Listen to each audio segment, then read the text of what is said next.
Mes chers frères et sœurs, que la grâce et la paix de notre Seigneur Jésus-Christ soient avec vous tous. Nous vivons dans un monde tumultueux, où les défis, les épreuves et les conflits semblent nous entourer de toutes parts. En tant que chrétiens, nous ne sommes pas exempts de ces tempêtes. Cependant, nous avons une ancre solide, une source de paix qui dépasse toute compréhension, notre Dieu Tout-Puissant. Dans un monde où la colère, l'agitation et l'inquiétude dominent, le calme est devenu une vertu rare, mais essentielle. Jésus-Christ lui-même a montré, par son exemple, que garder son calme est une force spirituelle qui glorifie Dieu. Quand la tempête faisait rage sur la mer, ses disciples, remplis de peur, ont crié pour qu'il intervienne.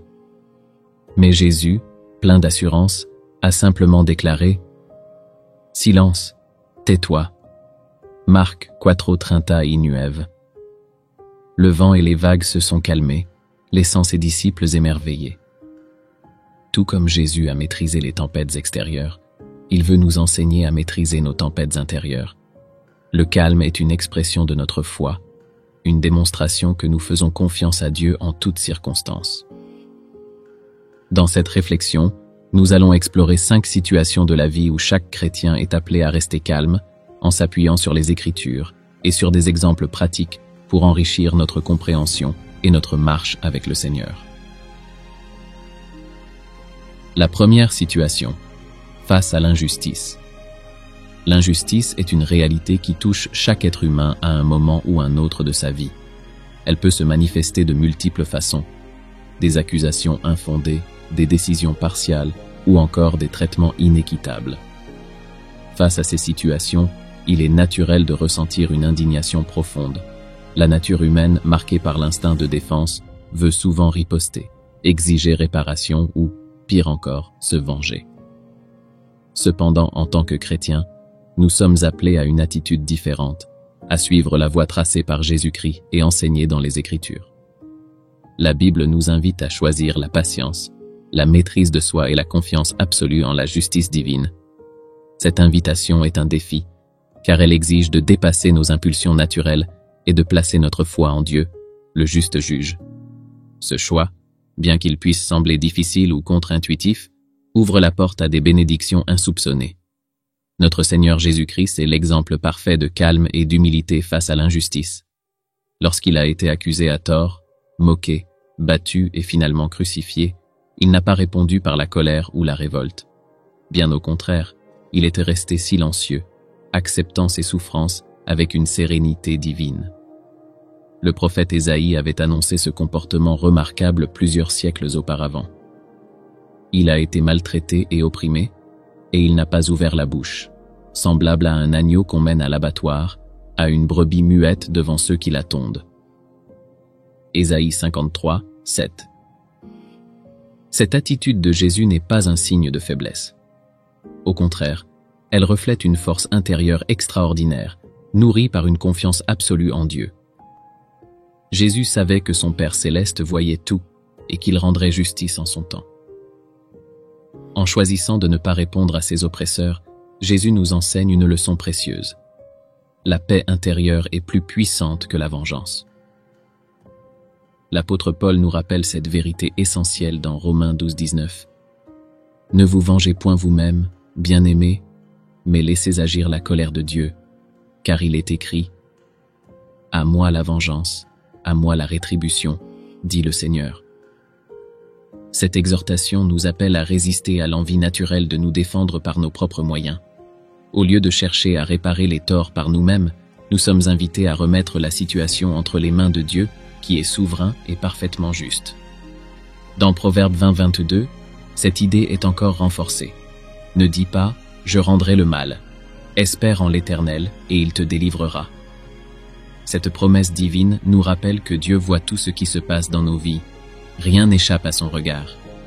Même si l'injustice semble triompher temporairement, nous pouvons être assurés que Dieu interviendra à son heure et selon sa sagesse parfaite. L'un des exemples les plus puissants de la Bible sur la manière de réagir face à l'injustice est celui de Joseph. Ce jeune homme, favorisé par son père Jacob, a été victime de la jalousie de ses frères.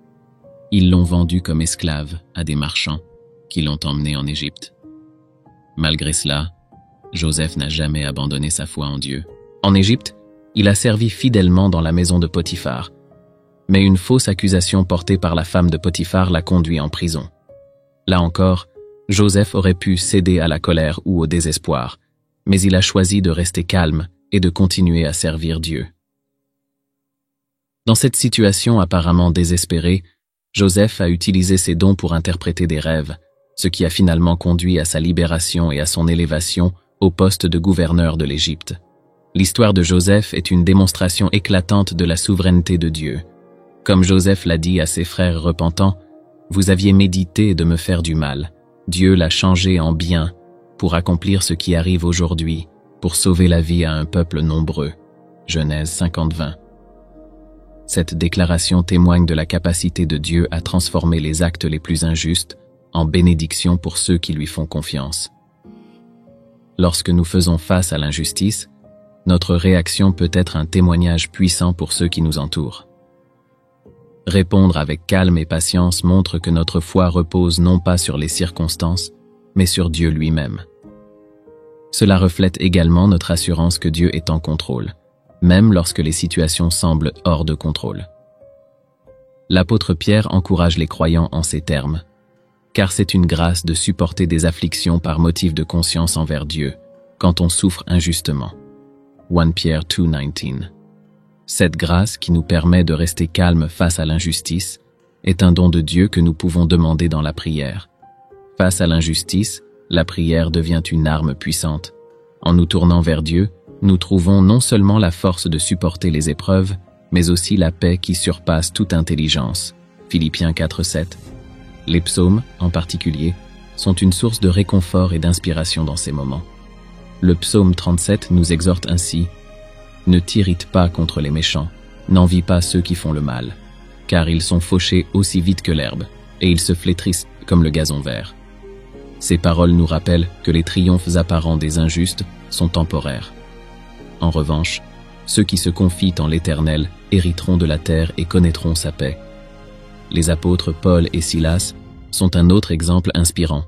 Dans Actes 16, ils ont été injustement battus et emprisonnés à Philippe. Mais au lieu de se plaindre ou de se décourager, ils ont prié et chanté des louanges à Dieu dans leurs cellules. Leur calme et leur foi ont non seulement conduit à une intervention miraculeuse, un tremblement de terre qui a ouvert les portes de la prison, mais ont également touché le cœur du geôlier, qui s'est converti avec toute sa famille. Ce récit montre que lorsque nous choisissons de garder notre calme et de nous tourner vers Dieu, nos actions peuvent avoir un impact spirituel profond sur les autres. Dans notre vie quotidienne, nous sommes confrontés à des formes d'injustice, grandes ou petites. Il peut s'agir d'un collègue qui prend crédit pour notre travail, d'un jugement erroné à notre encontre ou même de paroles blessantes. Dans ces moments, il est essentiel de nous rappeler que notre réaction en dit long sur notre foi. Rester calme face à l'injustice ne signifie pas ignorer le mal ou tolérer l'inacceptable.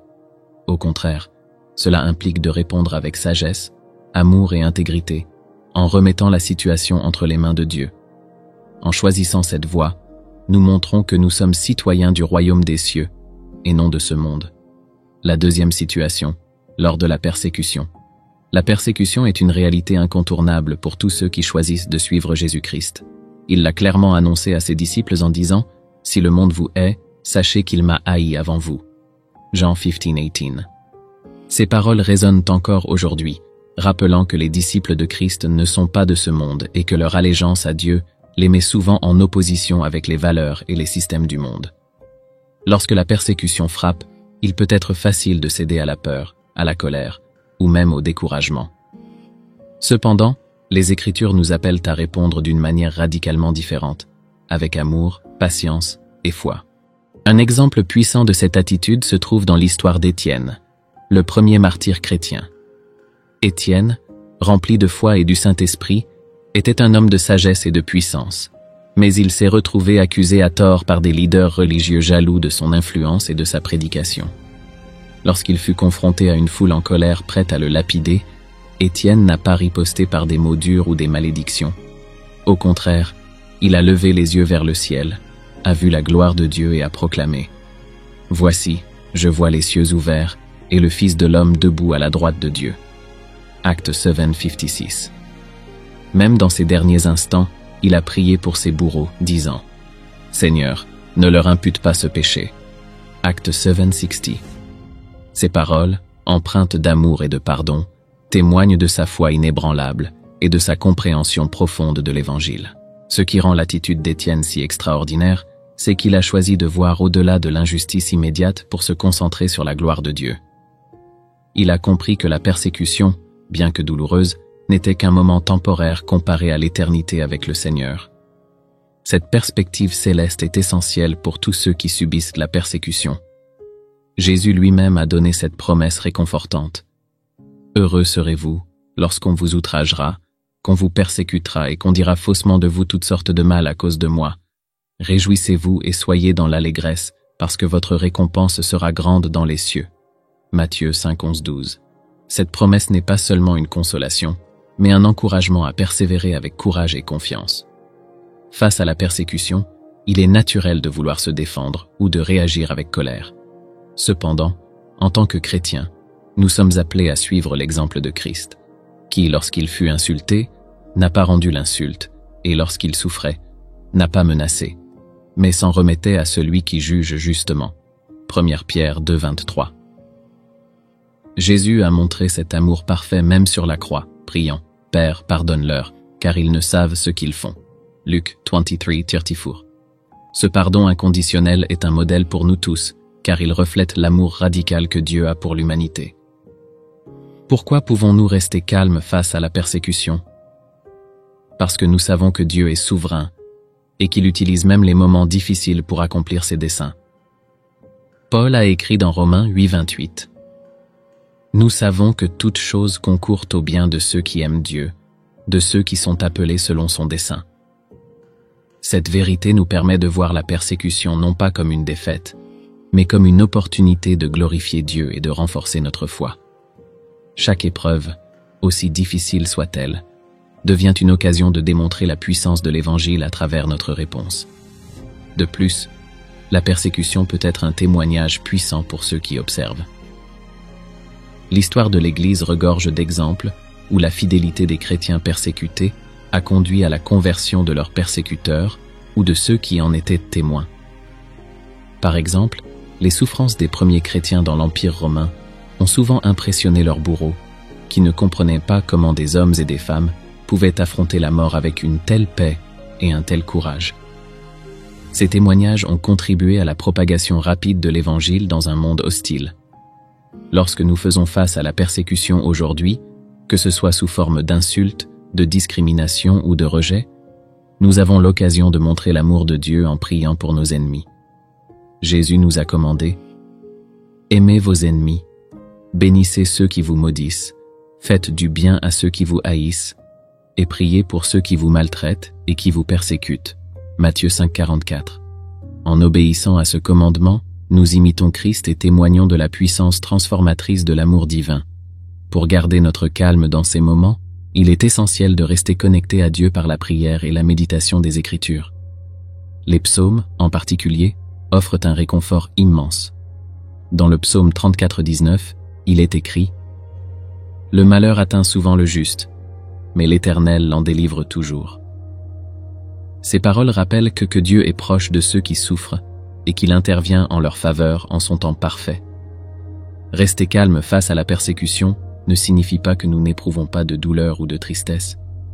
Cela signifie plutôt que nous choisissons de ne pas laisser ces émotions nous dominer.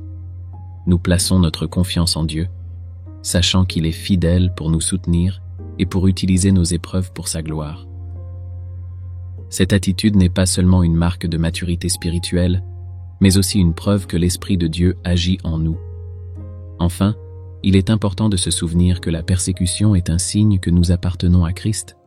Jésus a dit « Si vous étiez du monde, le monde aimerait ce qui est à lui, mais parce que vous n'êtes pas du monde, et que je vous ai choisi du milieu du monde, à cause de cela le monde vous hait. » Jean 15:19. Cette opposition du monde est une confirmation que nous marchons dans les pas de notre Sauveur. Ainsi, la persécution, bien que douloureuse, est aussi une occasion de grandir dans la foi, de refléter l'amour de Dieu et de témoigner de l'espérance que nous avons en Christ. Que Dieu nous donne la force et la paix nécessaires pour affronter ces épreuves avec calme et avec la certitude que notre récompense est grande dans les cieux. La troisième situation. Pendant les difficultés financières. Les difficultés financières sont l'une des épreuves les plus stressantes et accablantes que beaucoup d'entre nous rencontrent au cours de leur vie. Les préoccupations liées à l'argent, à la nourriture, au logement et aux besoins essentiels peuvent créer un fardeau lourd à porter. Dans ces moments-là, il est naturel de se laisser envahir par l'inquiétude, de se demander comment joindre les deux bouts ou comment subvenir aux besoins de sa famille. Cependant, la Bible nous appelle à une réponse différente face à ces difficultés. Une confiance totale en la provision de Dieu. Jésus lui-même nous rappelle dans Matthieu 6, 25. « Ne vous inquiétez pas pour votre vie, de ce que vous mangerez, ni pour votre corps, de quoi vous serez vêtus. » Ces paroles nous rappellent que, même dans les moments d'incertitude financière, nous devons mettre notre foi en Dieu, qui connaît nos besoins avant même que nous ne les lui demandions. Un exemple puissant de foi dans les moments de pénurie est l'histoire de la veuve de Sarepta, que l'on trouve dans 1er Rois 17. Cette veuve, qui vivait dans une région frappée par une famine sévère, n'avait plus que quelques poignées de farine et un peu d'huile. C'était tout ce qu'elle possédait, et elle s'apprêtait à préparer un dernier repas pour elle et son fils avant de se résigner à la mort, croyant qu'il n'y avait plus d'espoir. Mais lorsque le prophète Élie est arrivé chez elle, il lui a demandé de lui donner d'abord à manger. Cela aurait pu paraître absurde et irresponsable, car elle n'avait presque rien. Mais la veuve a choisi de faire confiance à la parole d'Élie, qui lui a assuré que son cru de farine et son huile ne manqueraient pas jusqu'à la fin de la famine. Et comme l'a promis Dieu, la farine et l'huile se sont multipliées, et la veuve et son fils ont été nourris jusqu'à la fin de la période de famine. 1er Roi 17, 14 à 16. Ce récit puissant montre que lorsque nous mettons notre confiance en Dieu, même dans les moments les plus désespérés, il pourvoit toujours d'une manière ou d'une autre. Ce n'est pas une question d'abondance immédiate, mais de fidélité divine. David, dans le psaume 37, 25, exprime une vérité fondamentale qui peut apporter réconfort à ceux qui traversent des difficultés financières. « J'ai été jeune, j'ai vieilli, mais je n'ai point vu le juste abandonné, ni sa postérité mendiant son pain. » Cette déclaration est un témoignage de la fidélité de Dieu envers ceux qui lui font confiance. Dieu n'abandonne pas ses enfants, même dans les moments de privation. Il pourvoit à leurs besoins, et bien que les épreuves financières puissent être des occasions de grande inquiétude, elles ne sont jamais un signe d'abandon de la part de Dieu. David, qui a vécu une vie pleine de hauts et de bas, a vu la main de Dieu agir pour subvenir aux besoins de ceux qui le servaient fidèlement. Sa parole nous invite à avoir une foi solide, sachant que Dieu, dans sa sagesse parfaite, saura pourvoir à nos besoins de la manière qu'il juge la meilleure. Une autre promesse réconfortante se trouve dans le psaume 23, 1. « L'Éternel est mon berger, je ne manquerai de rien. » Cette déclaration de confiance profonde en Dieu comme notre berger qui prend soin de nous rappelle que même dans les moments d'incertitude économique, nous ne sommes pas seuls. Dieu, le berger de nos âmes, veille sur nous, guide nos pas et pourvoit à nos besoins essentiels. Le fait que nous ne manquions de rien ne signifie pas que nous serons toujours riches ou que nous vivrons dans l'abondance matérielle.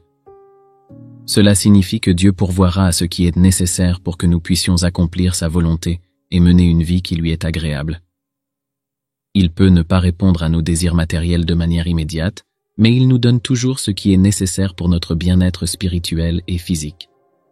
Dans les moments où les difficultés financières semblent insurmontables, il est essentiel de se rappeler que Dieu est notre source et notre pourvoyeur. Plutôt que de succomber à la tentation de l'anxiété ou de se concentrer sur ce que nous n'avons pas, la Bible nous appelle à placer notre confiance en Dieu, sachant qu'il connaît nos besoins et qu'il veille sur nous avec une sollicitude infinie. Il n'est pas seulement le Dieu de l'abondance, mais aussi celui de la providence, et il connaît parfaitement le moment et la manière de pourvoir à nos besoins.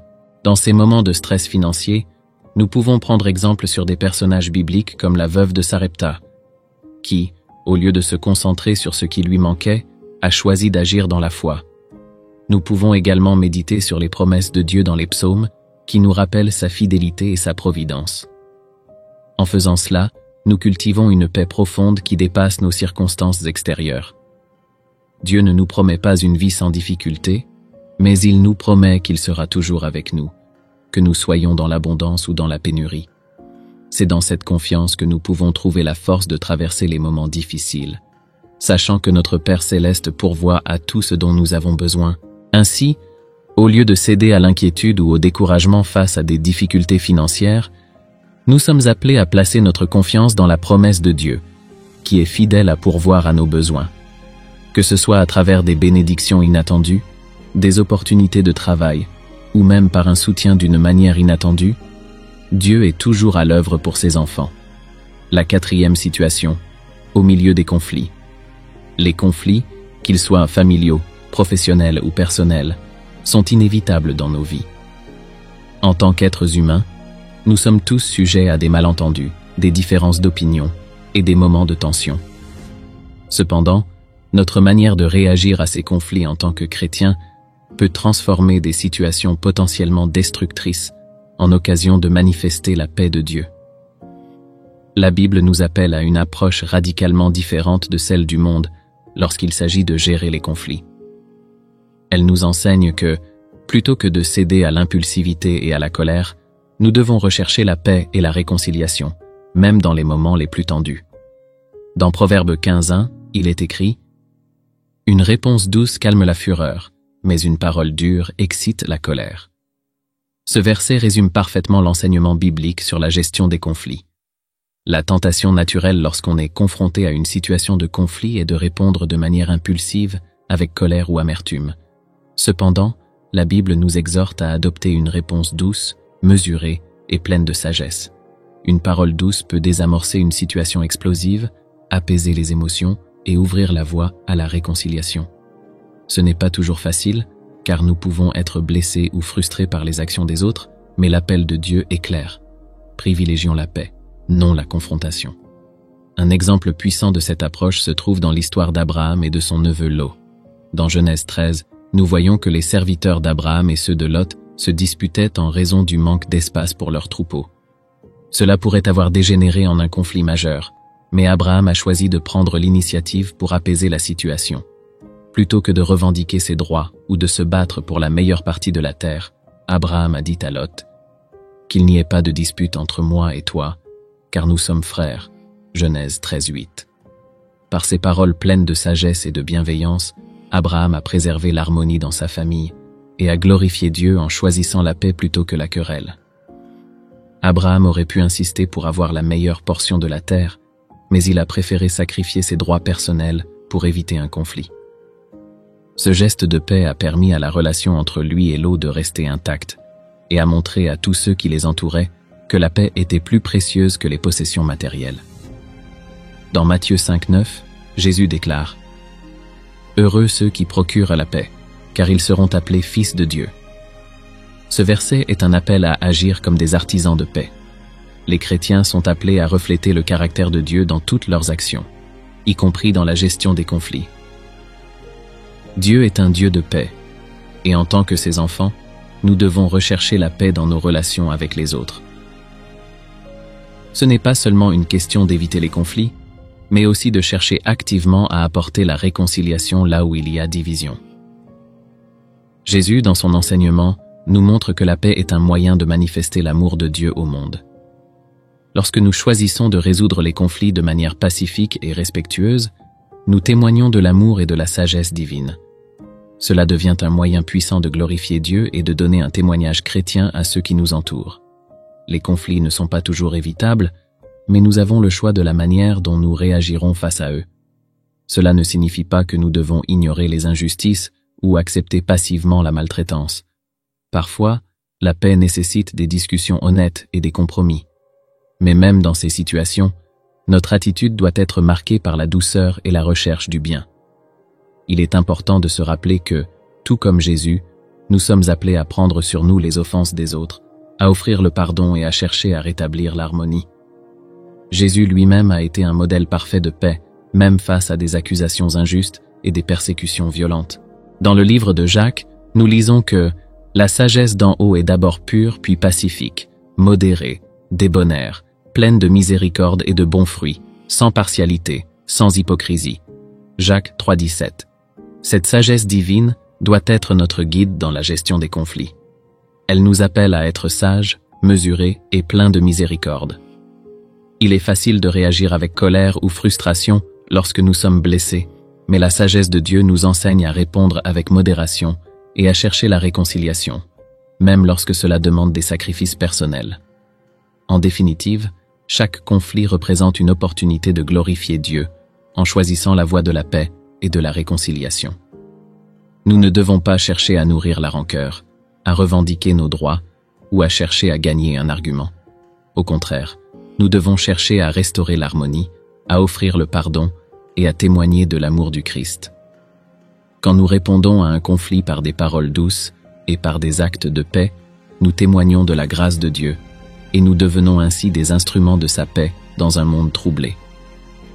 La dernière situation dans laquelle tout chrétien est appelé à rester calme, c'est lorsqu'il doit attendre les promesses de Dieu. L'attente est un exercice de patience, mais aussi une occasion précieuse de fortifier notre foi et de nous préparer à recevoir ce que Dieu a prévu pour nous. La tentation, durant ces périodes d'attente, est de céder à l'impatience, au doute ou à la tentation de prendre des raccourcis pour obtenir ce que l'on désire. Cependant, la Bible nous enseigne que l'attente fait partie du plan de Dieu pour notre vie et qu'elle est souvent utilisée pour mûrir notre caractère et approfondir notre relation avec lui. L'un des exemples les plus frappants de foi et de patience en attendant une promesse est celui d'Abraham et de Sarah. Lorsque Dieu leur annonça qu'ils seraient les parents d'une grande nation, ils étaient déjà âgés, bien au-delà de l'âge où l'on attend normalement un enfant. Abraham, dans sa vieillesse, a dû faire face à l'épreuve de l'attente, non pas pendant quelques mois, mais pendant des années. Pourtant, l'Écriture nous rapporte que, malgré les années d'attente, Abraham ne douta pas de la promesse de Dieu. Romains 80 nous dit « Il ne douta point par incrédulité de la promesse de Dieu, mais il fut fortifié par la foi. » Abraham aurait pu être découragé par les années de silence, par les circonstances qui semblaient défier la promesse divine, mais il choisit de maintenir sa confiance en Dieu. Il savait que celui qui a promis est fidèle, même lorsque les choses ne semblent pas aller dans le sens que l'on espère. Dieu avait une promesse pour Abraham, mais cette promesse ne se réalisa pas instantanément. Dieu a pris le temps nécessaire pour préparer non seulement la naissance d'Isaac, mais aussi le cœur d'Abraham et celui de Sarah à recevoir ce miracle. L'attente d'Abraham n'était pas une période de stagnation, mais une période de transformation intérieure. Tout comme Abraham, lorsque nous attendons que Dieu accomplisse ses promesses dans nos vies, nous devons nous rappeler que cette période d'attente est un temps de préparation. Dieu travaille dans nos cœurs, il nous purifie et nous rend prêts à recevoir ce qu'il a prévu pour nous. L'attente devient alors une partie intégrante de notre croissance spirituelle. Ce n'est pas un temps perdu, mais un temps investi dans notre foi, un temps où Dieu nous forme pour être capable de gérer les bénédictions qu'il nous réserve. David, un homme qui a aussi connu l'attente de la promesse de Dieu, a écrit dans le psaume 37, 7 « Reste en silence devant l'Éternel et espère en lui ». Ce verset nous invite à prendre un moment pour nous reposer dans la présence de Dieu, à cesser de nous inquiéter ou de lutter pour obtenir ce que nous désirons, et à attendre avec confiance que Dieu agisse en son temps. Le silence dont parle David n'est pas un simple silence physique, mais un silence intérieur, un calme profond qui repose sur la certitude que Dieu accomplira ce qu'il a promis. Lorsque nous sommes dans ce type de calme, nous cessons de nous agiter, de nous faire du souci ou d'essayer de prendre le contrôle des choses par nous-mêmes. Au contraire, nous plaçons notre confiance totale en Dieu, croyant que sa manière de faire et son timing sont parfaits. Il est également important de comprendre que l'attente est un processus nécessaire pour que nous puissions apprécier pleinement la promesse de Dieu. Parfois, Dieu permet que nous attendions, afin que nous puissions voir sa puissance se manifester dans notre vie d'une manière qui nous dépasse. Il ne s'agit pas seulement de recevoir ce que nous demandons, mais de reconnaître que ce que nous recevons vient d'un Dieu souverain qui sait ce qui est le mieux pour nous à chaque instant. L'attente peut aussi être un test de notre foi. Quand nous sommes dans l'attente, nous avons l'opportunité de démontrer que nous croyons que Dieu est à la fois capable et fidèle à accomplir ce qu'il a promis. Dans le livre d'Hébreux, il est dit que « la foi est la ferme assurance des choses qu'on espère, la conviction de celle qu'on ne voit pas. Hébreux 11:1. Lorsque nous restons calmes dans l'attente des promesses de Dieu, nous témoignons de notre foi, car nous croyons que même si nous ne voyons pas immédiatement le résultat, Dieu est en train de travailler en nous et autour de nous. Parfois, l'attente peut sembler interminable. Nous prions, nous espérons, mais rien ne semble changer. Dans ces moments-là, il est essentiel de se rappeler que les délais de Dieu ne sont pas les nôtres. Dieu n'oublie pas ses promesses. Il sait ce qu'il fait, même quand nous ne comprenons pas son timing. Jésus lui-même a dit « Heureux ceux qui ont faim et soif de la justice, car ils seront rassasiés. » Matthieu 5:6. Même dans l'attente, nous pouvons être rassasiés de la paix de Dieu et de sa présence réconfortante. Il nous nourrit spirituellement dans ces périodes, nous fortifiant pour recevoir ce qu'il a prévu pour nous. Il est donc essentiel, au lieu de nous inquiéter, de continuer à marcher dans la foi. Il est dans le silence, dans la patience, dans l'espérance que Dieu accomplira ses promesses. Chaque jour d'attente est une occasion de dire à Dieu « Je crois que tu agiras en ton temps, je me confie en toi. » C'est un moment pour pratiquer la confiance en Dieu, pour apprendre à laisser aller nos propres désirs et à accepter sa volonté parfaite. L'attente ne doit pas être vue comme une épreuve, mais comme une bénédiction. C'est dans cette période de calme et de confiance que nous voyons Dieu préparer le terrain pour l'accomplissement de ses promesses dans nos vies. Dans toutes ces situations, le calme n'est pas une simple attitude, mais une expression de notre foi en Dieu. Prions pour que le Saint-Esprit nous remplisse de sa paix et nous aide à refléter Christ dans chaque tempête de la vie. Soyons des témoins vivants de sa gloire, montrant au monde que, en Christ, nous avons une paix qui surpasse toute intelligence. Que Dieu vous bénisse abondamment.